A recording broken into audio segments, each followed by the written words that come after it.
ঘড়ির কাঁটা প্রায় 12:30 আর আমি এখন আছি বৃন্দাবন ধামে। আর এখন আমি দর্শন করতে যাব পূজনীয় শ্রী প্রেমানন্দ মহারাজজিকে। কোথায় এবং ঠিক কোন টাইমে দর্শন করতে যেতে হয় সেটাই আজকের এই ব্লগে আমি তোমাদের সাথে শেয়ার করব। কিন্তু তার আগে আমার পরিচয়। হ্যালো এভরিওয়ান, নতুন দিনে আরও একটা নতুন ব্লগ নিয়ে হাজির আমি প্রিয়া। আমি যেখানে থাকি সেই আশ্রম থেকে বেরিয়ে কিছুটা হাঁটার পর পেয়ে গেলাম একটা টোটো, কারণ এখন আমরা যাব পরিক্রমা মার্গে। সেখানেই দর্শন হবে এই মহান সন্তের সাথে।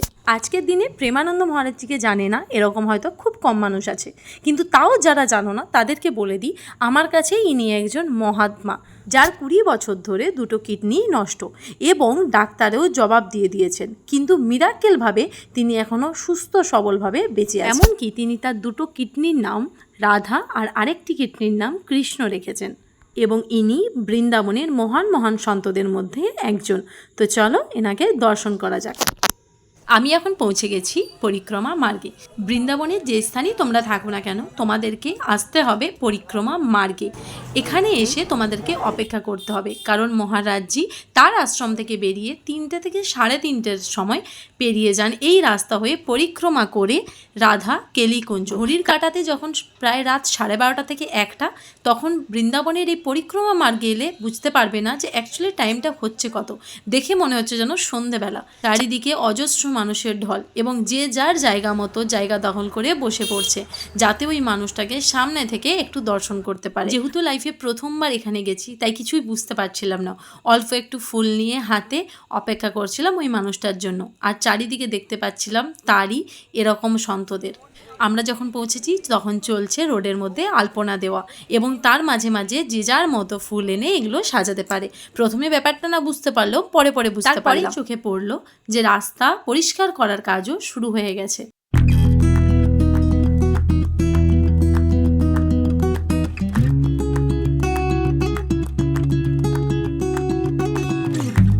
রাস্তা পরিষ্কার করা হতে না হতেই দেখলাম কয়েকজন সন্ত এসে এই গ্রিলের চারিপাশে দড়ি দিয়ে বেঁধে দিচ্ছে।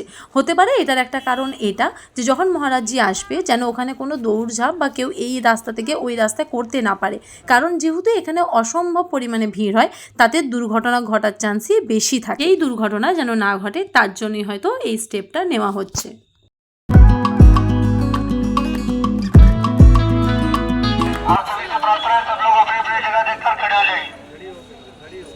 आज भीड़ अधिक होने की संभावना है, इसलिए आप लोग अपने अपने जगह पर अभी स्थान देख के खड़े हो जाए। आप सभी से प्रार्थना निवेदन है, रस्सी और रेलिंग के बाहर कोई भी ना टहले ना घूमे। ঘড়ির কাঁটা যত এগোচ্ছে মানুষের ভিড় তত বাড়ছে। চারিদিকের আবহাওয়া আস্তে আস্তে চেঞ্জ হতে আরম্ভ করেছে। যে রাস্তাগুলো অল্প অল্প সাজানো ছিল আস্তে আস্তে ফুলে ভরে উঠছে চারিদিক। মহারাজজির এই পরিক্রমা মার্গে যে প্রচণ্ড পরিমাণে ভিড় হয় সেটা অলরেডি আমি জানতাম, তাই খুব একটা অবাক আমি হইনি, কিন্তু সেটা যখন নিজের চোখে দেখছি সেটার মধ্যে অনুভূতিটা আমি তোমাদেরকে জাস্ট বলে প্রকাশই করতে পারবো না।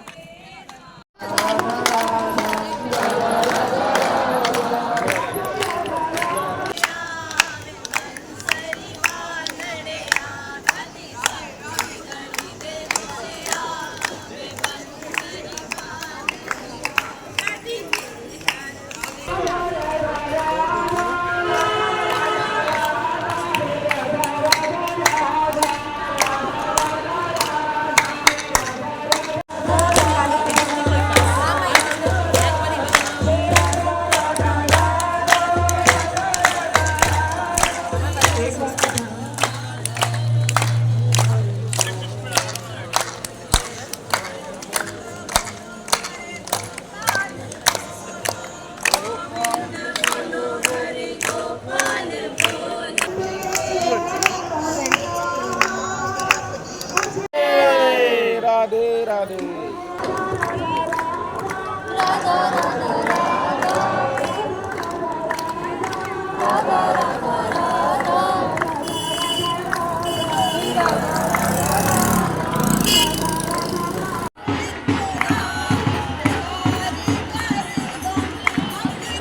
ঘড়ির কাঁটা এখন ভোর 3টে আর খবর পেলাম মহারাজজি বেরিয়ে পড়েছে তার আশ্রম থেকে। এই পথ হয়ে যাবে তার আরেক আশ্রম রাধা কেলিকুঞ্জ। তো চলো অপেক্ষার অবসান হলো। দর্শন করি এমন একজন সন্তকে যিনি বিজ্ঞানকেও অবাক করিয়ে শুধুমাত্র রাধা কৃষ্ণ নামেই বেঁচে আছেন।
গুরুজি আমাদের সবাইকে দর্শন দিয়ে এগিয়ে গেলেন তার রাধা কেলিকুঞ্জ আশ্রমের দিকে, আর আমরা এখানে মেতে গেছিলাম রাধা নামের আনন্দে।